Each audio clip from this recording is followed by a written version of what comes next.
It's crazy in 2026, we look at COVID and kind of laugh at how crazy things were. If I touch a doorknob, I might die. If I go outside, if I hug my mom, I might kill her. The top 5 of us, we all took zeros. We brought our salaries down to 0 and we're just working for free. We asked everybody else in the company to go down to $50,000 a year, no matter where they're at. It doesn't matter how great the brand is, doesn't matter how much market share you have. All that matters is you have cash. We need to see the tattoo on your arm. And there's a story I hear about this. Back in 2016, 2017, there was no lobster emoji on the phone. So our marketing team had a clever idea to start a petition to get a lobster emoji added to the phones. The petition got a lot of traction, and I told our CEO, if we get this many signatures and we get the lobster emoji, you can tell people that your CFO will get a tattoo of a lobster on his arm. It's a win-win. You've had board members also on the other end of the spectrum. You wouldn't hear from them for 12 weeks, and then the week of the board meeting, they'd ask one question, the generic, what keeps you up at night, which is always my favorite. It's always a red flag. When people are scared and you cannot offer them certainty, the next best thing you can offer them is transparency. I was effectively the de facto CFO, and that was when I realized, I actually like working with operating businesses rather than sitting in a boardroom and kind of opining on someone else's business strategy. I like being part of it, rolling up my sleeves and being involved. A business is a business, right? You just have to figure out, how do they make money? If the board is constructed the right way, they're adding value in a skill set or a need that the current team doesn't have. What really makes a great board member in your opinion? I think Hi and welcome. This is the Boardroom Company Live. I'm Naomi Kent, and today I am here in New York City with Steve Song. Steve is the CFO of Rexen Restaurants. He's also the former CFO of Luke's Lobster, and he's currently on a few boards, which we will be talking about very soon. So Steve, thank you for joining me. No, thank you for having me. It was great to get your invite. Excellent. Well, let's start with your early life. So tell us about kind of where you grew up and a little bit about your background. Sure. My parents came over from Korea when they were in their early 30s. My father went for his MBA at NYU, settled in New Jersey.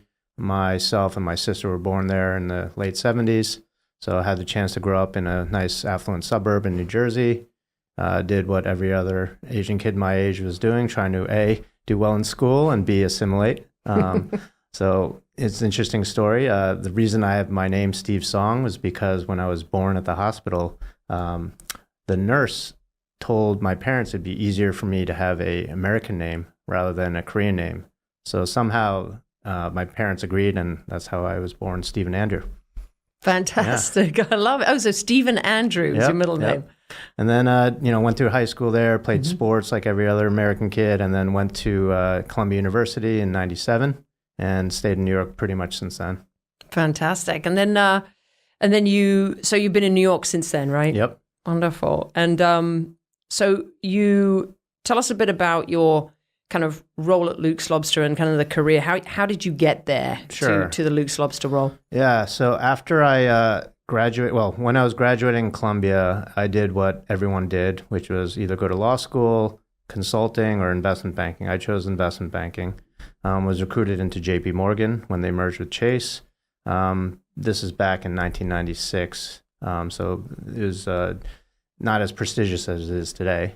But I went into the private equity coverage group, did my 3 years there as an analyst, went to a firm called the Cypress Group, which is a private equity fund, about $2.5 billion at the time, back when that was a big deal.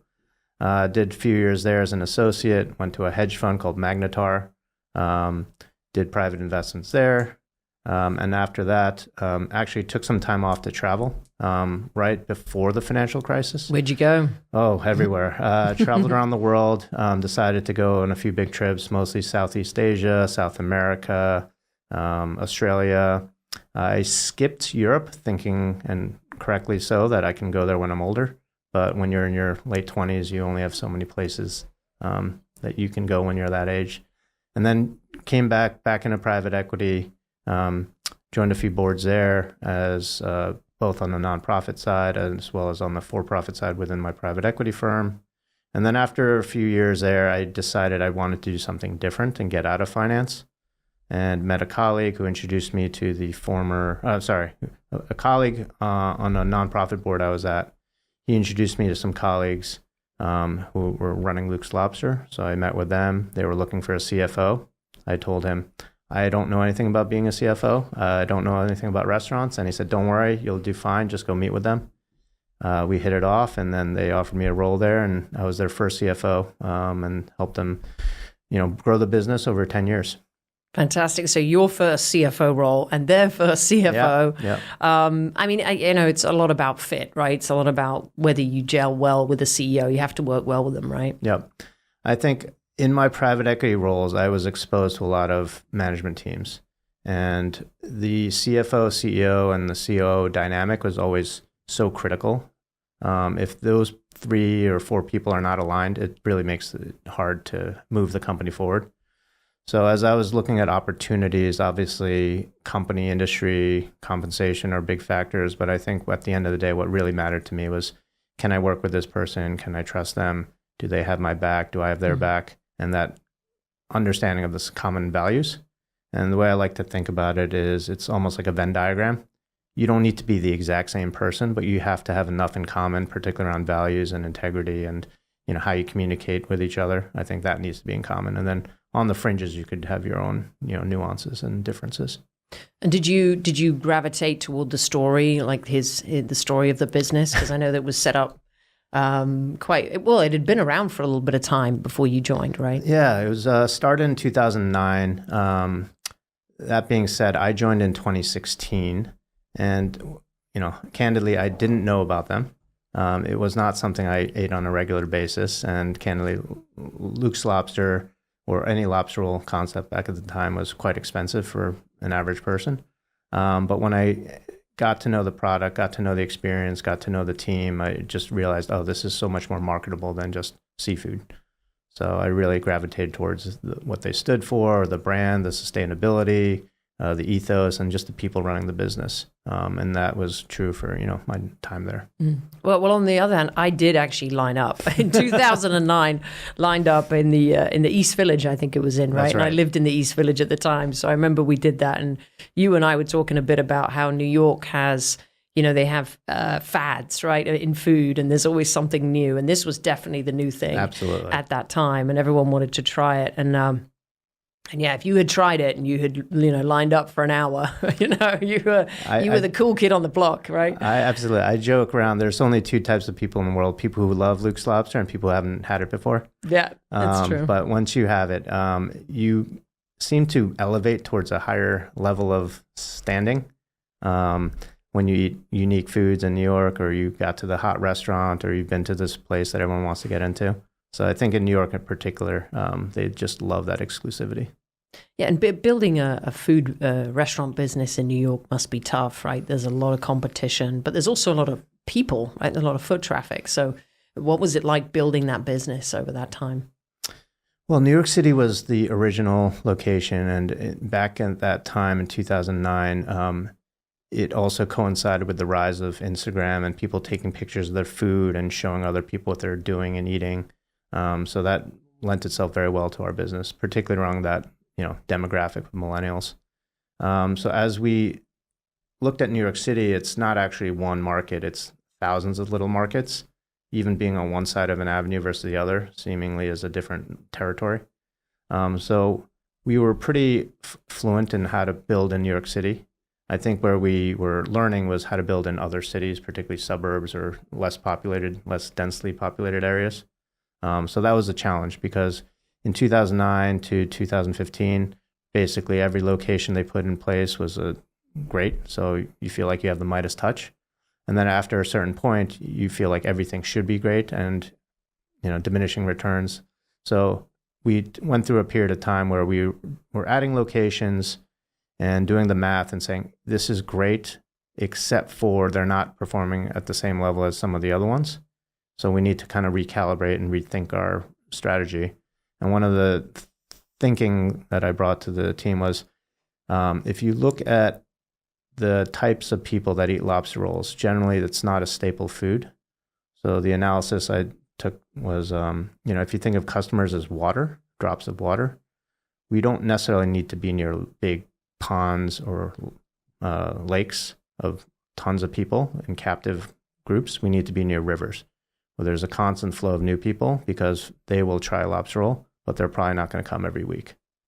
So that kind of thinking allowed us to pivot our real estate decisions and then pick the locations that have that river dynamic. And then, we were back off growing. That's fantastic. And then, we definitely then a little bit after that, obviously COVID hit and there was a lot going on there. And you obviously had to deal with a lot of changes, and the food industry and the restaurant industry got hit pretty bad, right? Yeah. It's crazy. In 2026, we look at COVID and kind of laugh at how crazy things were.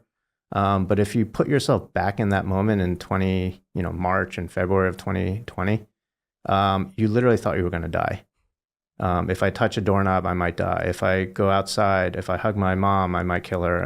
If I buy groceries, I might kill the delivery person. It's wild to realize like how scared everyone was. And obviously when the world shut down, every business was impacted, but in particular, the restaurant industry was, decimated.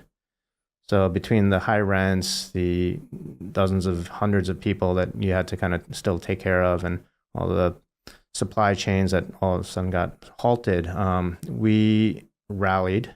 And in my experience from other companies, the crux of my decision making at the time, and I shared it with our CEO, who it had been his first time through a crisis. I had seen the dot-com bubble. I'd seen the financial crisis. So I was unfortunately a little bit more prepared in this dynamic. And I said, it doesn't matter how great the brand is. Doesn't matter how much market share you have. All that matters is you have cash. This will end one day, but you have to have enough cash to make it to the other side. And no one's going to tell you how or when that'll be. So we took measures quickly, faster than most. Other companies wanted to figure it out, wait till things had settled, and we took some key decisions. One, we shuttered all the stores as per the mandate. Fortunately, everyone was able to get unemployment. But for the corporate team, what we asked everybody to do, and this is unique, and as far as I've been told, the top 5 of us, we all took zeros. We brought our salaries down to zero, and we're just working for free. We asked everybody else in the company to go down to $50,000 a year, no matter where they're at. And told people like we're all doing this together. And because of this, we did have to make some unfortunate decisions to transition some people. But because of the sacrifice that everyone made, literally everyone in the company, we were able to save many more jobs. So I said, look to your left, look to your right, look at yourself. Like someone's job got saved because everyone did this sacrifice. And because we took zeros, I think it was easier to communicate that message. I heard of other leadership teams taking 10% haircuts and 15%, and that's noble and great. But I think we really put our money where our mouth was. So you were leading from the front. You were sort of setting the example, right? Yeah. I give credit to our owners, and they were part of the team, and they said we'll take zero, and I opted in because I wanted to do the same thing. Mm-hmm. Yeah, no, I think it was a really tough time, and I think any sort of particular learnings from that crisis that you would bring to your next role or to another company? Yeah, I think when people are scared and you cannot offer them certainty, the next best thing you can offer them is transparency. And leading from the front, being vulnerable, say, I'm not quite sure how this all plays out. But here's what I do know. Cash is important. We have enough cash. We have access to the banks. We have XYZ. Here's what I think will happen over the next few weeks, months. It ended up being longer than that. And we just need to all just be in it together. I think when people don't get that transparency, they fill their imaginations with, conspiracy theories, different hypotheses, fear, anxiety. And I think the biggest thing that I would encourage other people to do in crisis time is just communicate with your team and be transparent. Even if you don't know the answer, just say that versus pretending like you do or locking yourself in a room and just not sharing information. Yeah, and I think you were on the board at the time. Were you on the board of Luke's Lobster at the time? Not at that time, but okay. that I think some of the tactics and leadership help make the decision to join the board. Yep. Yeah. I'd always been a part of the board meetings, and even in the executive session, I think my value-added opinions and thoughts were helpful. They just formalized in 2021, so after the crisis. Fantastic. Let's get back onto the board topic. So you started your board career while you were at a private equity firm. That's you right. sat on the portfolio the portfolio companies. Tell us about what that experience was like and what you learned there. Yeah, when you're a young person, you don't really know what the board is. You think it's this mythical tier of people that make all these decisions. While they may be true, it's not really cloak and daggers. There's no Wizard of Oz behind the curtain. Generally, it's just, once I understood, oh no, these are just representatives that represent the ownership stake, so that 1,000 owners don't have to show up. It's just these individuals.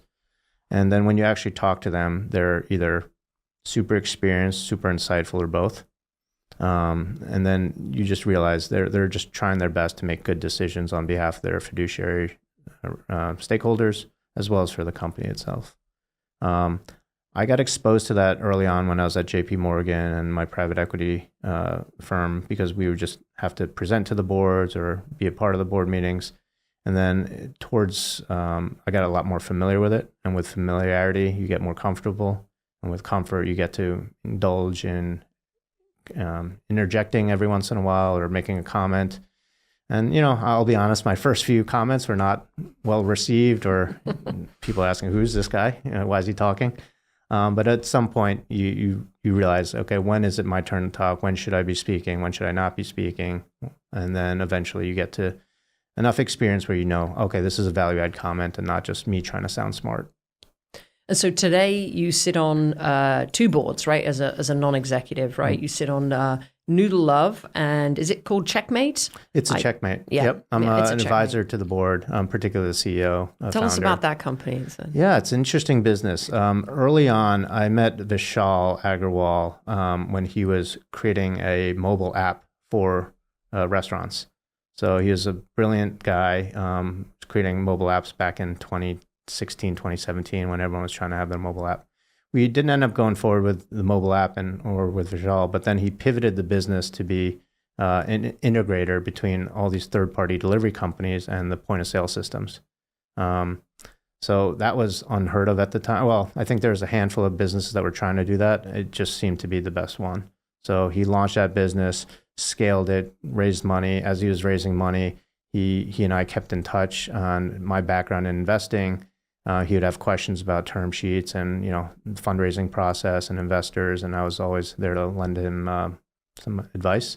And that, formed the relationship we have. And now, I'm happy to just support him however I can. Yeah. So it's interesting. So you're providing like the industry knowledge. He's providing the technology, yeah. Right? And then, like you said, also growing a company and understanding how to grow in that space. Did you ever think that you would be in restaurant business, or ever end up in this business? I had not envisioned this for myself. And when I met Luke Holden and Ben Conniff and the team at Luke's Lobster, I jokingly say to this day, if they had pitched me, we're going to open up a shoe store, I'd say, let's go. Because it was, for me, really more about the people and the energy and the dynamic there. The industry itself was less relevant. Now, having been in the industry for 10 plus years, I've grown to love it. It's most Americans' first job, when they're in high school. It allows an opportunity to start in as a low-level, entry-level person and ultimately even be a CEO of that business. I don't know many industries like that have that type of dynamic, as well as just the hospitality. Everyone I've met in the industry is generally super hospitable and friendly and engaging, and they don't look at you as competitors the way other industries seem to have that dynamic. So for me, that was really important, just being around an environment where the people are just stand-up individuals. And would you say that's probably how you choose your boards, and in the future you will choose your boards that way as well? Does the product matter? Does it really matter? I mean, it does, and to the extent that if I don't think I can add value to every single business or company or product, but the relationships and what I really valued about a lot of the boards I am a part of they have a need, and my background or perspective fills that need, and that makes sense. I don't want to just collect board seats and have a long list of organizations that I really can't support. I was doing a lot of soul searching over the past few years about like, what is my purpose in life? And what I realized for myself is I don't know if I'm the person to start something amazing and great, but I am the type of person to see something and add my perspective, or, using a recipe example, like I'm that seasoning that makes that dish really pop and make things better, whether it's social, whether it's business, or whether it's, community. I feel like that's my purpose. So if I can be that seasoning to a board, to a company, to a relationship, I really find joy in that. And it sounds like you like partnering with the creative types, right, as well. Yeah, I think that's really important to me, to find people who are first principles thinkers as opposed to traditional thinkers. I think their open-mindedness to new ideas, to new approaches and new perspectives adds value. Because I joke with the old team at Luke's, I would imagine that every single resume that they looked at for my role had restaurant experience, and mine had none. And I'm sure they had to explain to their stakeholders why they were hiring someone with no restaurant experience. But at the end of the day, I think what they recognized was they have certain dynamics and needs. They were raising private equity. They were trying to put in systems and processes. And they recognized that my skill sets matched those needs, as opposed to my resume matched kind of check the box logic. All right. Well, that would be helpful for people who are looking for a job right now and who are thinking, my resume does or doesn't add up. But yeah, I think attributes, skills, and definitely having come from an investment banking background was hugely helpful. And so, what about Noodle Love? Tell us about that business. Noodle Love is a great product. A good colleague, friend of mine that I met in the restaurant hospitality space, Natalie Camarino. She started Noodle Love. Can't remember exactly when, but she has 2 locations. It's a great fast casual concept for Asian-inspired bowls and rice noodles.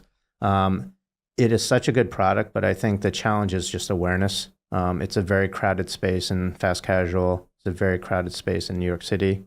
But I think the product is great, and if the location were a little bit different, I think she would have been, probably the next Asian version of Sweet Green by now. There's still time. Yeah, there's still time. There's still time. So you've obviously been on boards in the private equity space. You sat around with probably very experienced board members. Then you were the executive on a board, and now you're on boards.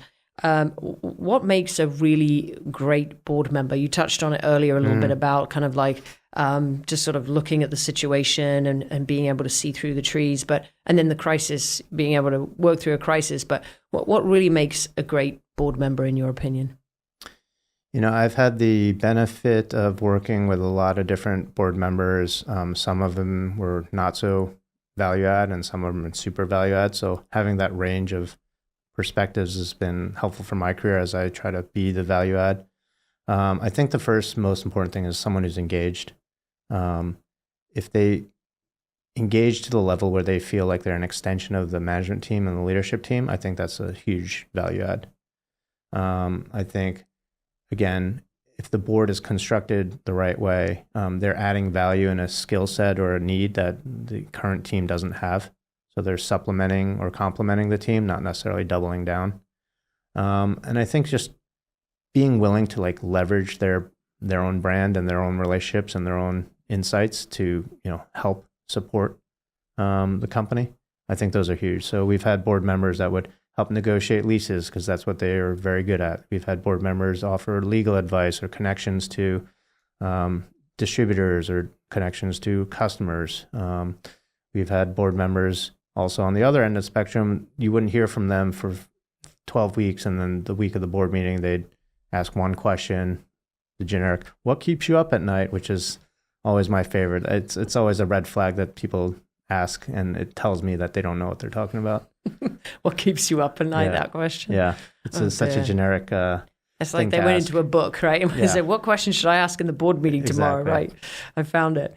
Yeah, no, I think you're absolutely right. And I think when you look at the roles and responsibilities of board members, and then you actually get into the role of the board member, it's sort of like you figure it out. Like you said, there's a lease that needs signing. Someone needs you to call up someone to help something. You just get it done, right? And that's important. And I guess you need the time to be able to do that too. Absolutely. Obviously, you're a CFO right now. You're busy. You're doing lots of things with Rexen and the work that they're doing. And we should touch on that as well in a moment. But, what do you think about current sitting C-suite execs who serve on boards versus retired C-suite execs who serve on boards? Do you see a difference? Is there? I think there's two aspects to it. In terms of availability and time, those who are retired seem to be more available, willing to jump in and help. And that's always a plus.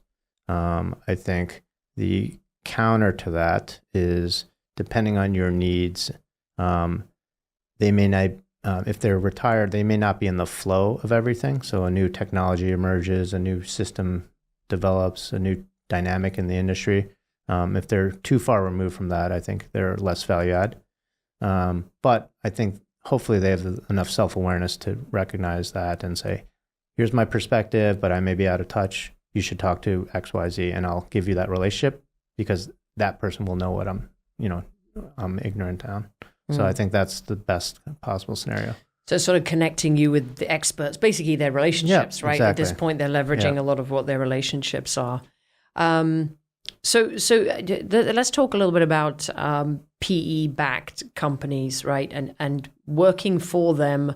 It's a little bit different from just working for a founder-led company or a private company. Tell us about some things. If someone's never served on the board of a PE firm or they've never been an executive at a PE firm, what do you think is the biggest difference between the experience you get there and possibly with just a regular private company, let's call it?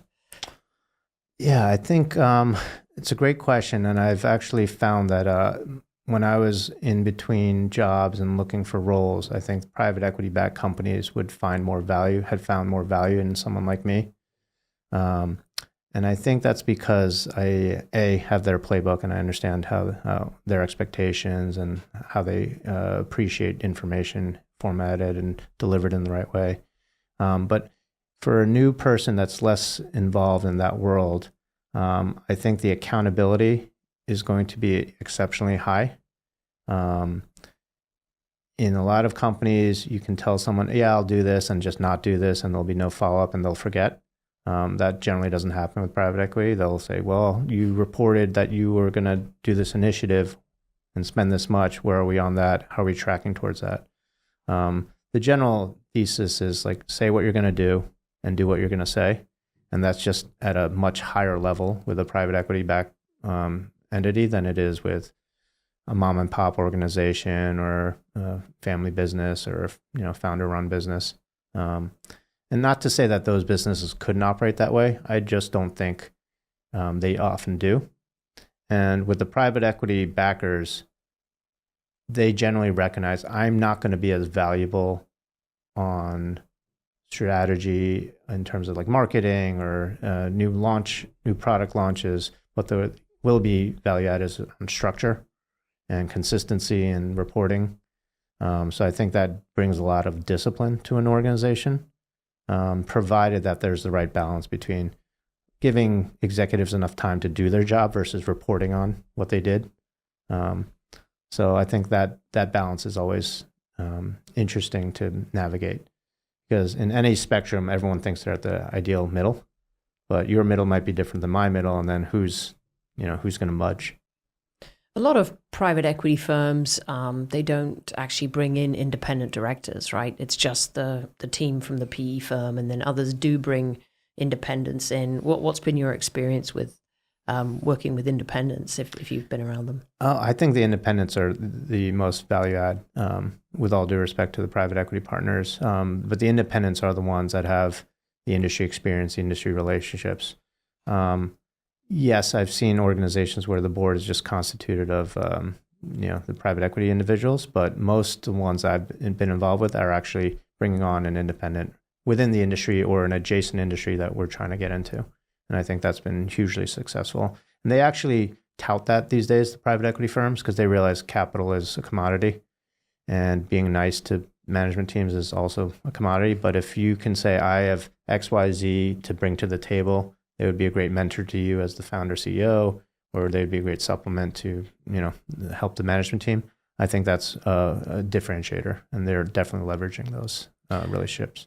And where do PE firms generally find these independents? Is it relationships? Is it sort of just like you with the nonprofit, right, where you got introduced to this opportunity at Luke's Lobster? Where do you see these people? Where do they find them? A lot of times these are executives who have worked under the PE firm at some point in time in the past, and now they're in their network. Other times they are relationships that they've developed independently of those ownership structures. And I think, I was given this advice when I was 22 years old. I was at a JP Morgan, an analyst, and a very highly respected banker, Jimmy Lee, came in to speak with us. And he said, the reason I can call Steven Schwartzman, who is the founder of Blackstone, at any time in the night, whenever I want, and he picks up, is because when I was your age, he didn't look just at me, all of us, but when I was your age, I built a relationship with him. And he was like in his 50s at the time. So he's like, I have a 25-year relationship because I started when I was your age. And that really sunk into me. And it's a memory I kind of just really return to a lot, because the relationships that you start and that maintain and keep and foster become your net worth. So what is the expression? Your network is your net worth. I really do believe that. So I think the right types of private equity firms just really value that and foster those connections versus, there's someone in my, LinkedIn network versus someone I actually keep in touch with. It's a little bit like the advice that, when you need a job, that's not the time to go, or you want a board seat, right? Well, let me go network for it, right? You're saying like, we should have started that 20 years ago, right? Yep. So, I think it's almost like a side hustle that we all need to have, right? Yep. Which is building relationships with people that we like, right? And connecting with them. Let's talk a little bit about another board that you were on. Ford models.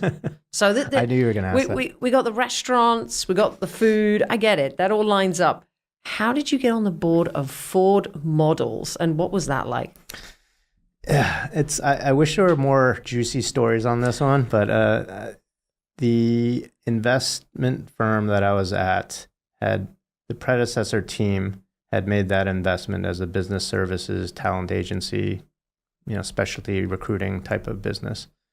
So when I joined that firm, they had already owned it. The head of our firm, as well as me, ended up on the board there. I think candidly they picked me because I was a straight-laced, I wasn't trying to get into that scene. I was just more of the, the business guy. Whereas other people would probably take advantage of that relationship and try to do, things to leverage their social standing. They knew I wasn't that type, so I think that balanced it out. No partying with models and things like that after work. Yeah. And it sounds a lot cooler than it is. It does, yeah. I'm sure it will. I'm sure it wasn't that. Well, I was also married at the time, so it wasn't something I was particularly keen on explaining to my partner at the time why I was hanging out at Ford Modeling Agency instead of with her. But nevertheless, it was very interesting for me to just be exposed to that world and just recognize it. At the end of the day, it's still a business. So whether it's a sports team or, as we were talking about earlier, like a F1 racing team, these are all businesses. So how do they market themselves? How do they position themselves in the marketplace? How do they make money? How do they stay profitable? So from that lens, it was interesting and nuanced, and I was interested in that element of it. And that was actually I got the most exposure working with the team there because of that board dynamic, and I wanted to be value add. So I was involved in a lot of the meetings and decisions and offering my perspective, because they were, essentially a family run business that was then sold to a private equity firm. So they were going through that transition. And there was a moment in time where they did not have a CFO. So I was effectively the de facto CFO. And that was when I realized, I actually like working with operating businesses rather than sitting in a boardroom and kind of opining on someone else's business strategy. I like being part of it, rolling up my sleeves and being involved. And that was probably what led me to eventually, pivot towards working at a company. I like that. So you got a little taste of being the operator. Yeah. You're right though. Like being, with board seats, and I've interviewed a lot of people who have been on lots and lots of boards, and that's the one thing they also say is, a business is a business, right? You just have to figure out how do they make money, right? And why they're spending money, and obviously a bit more complex than that. But it really is a business like any other.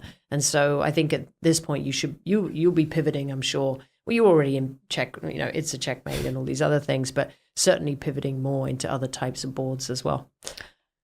Yeah, absolutely. I think because of my background in investment banking and private equity, I've probably been a part of maybe a dozen companies, but I've actually seen hundreds and met with hundreds of management teams. So you start recognizing patterns and you start recognizing trends a little bit faster because you've seen so many of them before. And you can call someone's, BS if you see, okay, if they're asking these questions or they're giving these types of responses, it's very clear they don't know what they're talking about. And you can see that dynamic. So when I joined a company, I had not just the benefit of the handful of businesses I've been a part of, but all the ones that I've seen and diligence and exposed myself to. Nice. Let's talk a little bit about, so if you got exposed to boardrooms very early on and because you were at a private equity firm, but let's say somebody is, in their 40s or 50s and is looking to, be a board director, what would be your advice to someone who's looking to build a side career and then eventually maybe a full-time career there? I would stop watching the TV shows that present board meetings in a certain way. I don't like think Wall Street and all that lot. Yeah. I'm sure maybe some fraction of the board meetings are like that, but I think a lot of them are a lot more casual than people realize. A, and then B, what I would suggest is just continue building a network. The reputation that you have among your peers, among your industry, I think that will be the thing that will ask you to be invited towards a board. And the relationships you have with people will be the ones that ultimately land you there. I know there are recruiting firms out there that will, the same recruiting firms that will hire for CEO, CFO positions. They'll also can be tasked to hire for board members. So if you're already plugged in with a lot of the recruiters, I would just let them know that you're open to board positions as well. But again, it's that relationship that you built, and sometimes you can't start a 25-year relationship in one day. But I like that expression. The best time to plant a seed for a tree is 20 years ago. The next best time is now. So you shouldn't let the fact that you didn't start earlier prevent you from starting now. And I think it's just fostering real relationships. I have a bunch of people that reach out to me on LinkedIn, and you can tell that it's very superficial. It's very transactional. They need something from me, and they're asking me now. But, years have gone by without any interaction. So that's different from people who reach out. They're like, hey, no agenda. I just want to check in, see how you're doing, and chit-chat. And, you share stories, you share experiences, and you just continue to build that relationship. Yeah, building a real relationship, not just for a transaction of some kind, right? Exactly. Tell us about nonprofit boards, because I know you've been on nonprofit boards and you've volunteered, and it's been important to you in your career.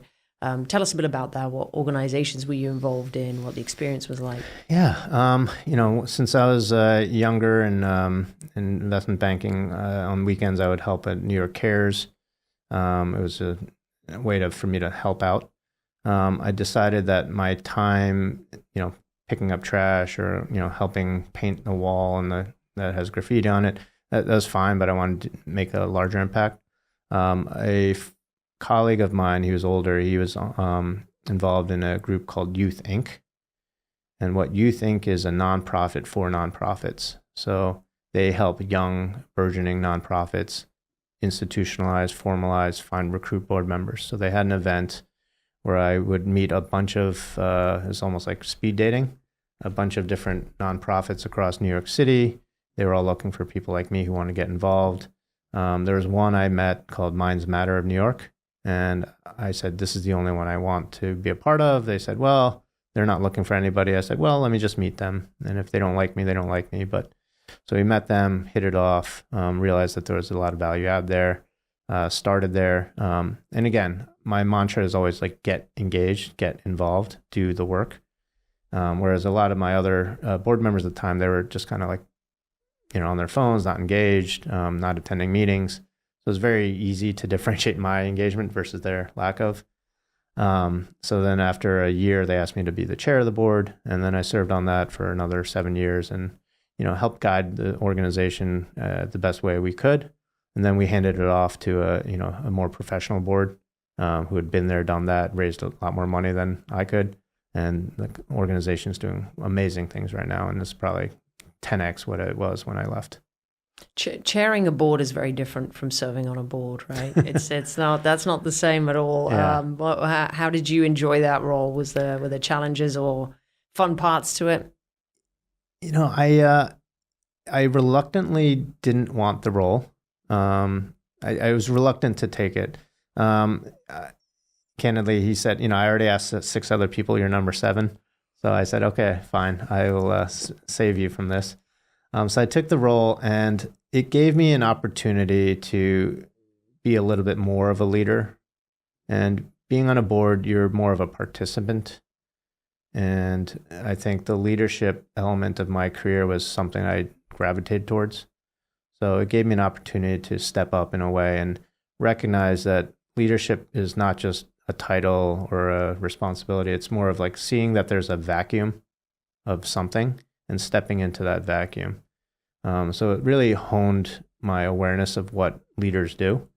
There's a lack of structure at the board meetings. I'll put the structure in. There's a lack of engagement here. I'll systemize a system. Sorry, I don't know what that means, but I'll put in a system. I do. I know what you mean. Yep. I'll put in a system that has a little more accountability and just recognizing flaws. And what it empowered me to do is make changes. And I think that was exciting for me, but it was also a significant amount of my time. And as most nonprofits, you don't actually get paid to be on the board of a nonprofit. And in fact, you effectively pay to be on a nonprofit. It's called a give, get, or a range. So I had a certain number I needed to donate or get from organizations or get from my network. And it's all part for a good cause, and it helps, foster awareness and support. So I knew what I was signing up for there. But at the same time, I thought, well, I can add value in non-monetary ways as well through putting in this infrastructure and processes and systems. So a couple of final questions here. Anything new and exciting going on in the restaurant business? I know Rexen Restaurants are a franchise, right? Yep, franchise that's right. own a lot of Burger King franchises. What's going on in that industry that's interesting? I don't know if interesting is the word I'd describe, but it's challenging these days. I think the consumer is definitely stretched with their spending, and any of the macroeconomic data suggests that spending is going up, but it's disproportionately the upper tier of people that are spending a lot because their stock portfolios are going up. But if you don't have a stock portfolio and you're living kind of paycheck to paycheck, I think it's challenging. So I think what we're facing as an organization is how do we still deliver the same quality and consistency to the consumer? If they're spending their money with us, their hard-earned money, we want to do our best to kind of give them exactly what they're expecting and at a quality and a service level that they deserve. But at the same time, we are also facing rising costs as well. So we're looking for opportunities to partner with different vendors and organizations that can save us money on what I call the back office as opposed to, compromising on the guest experience.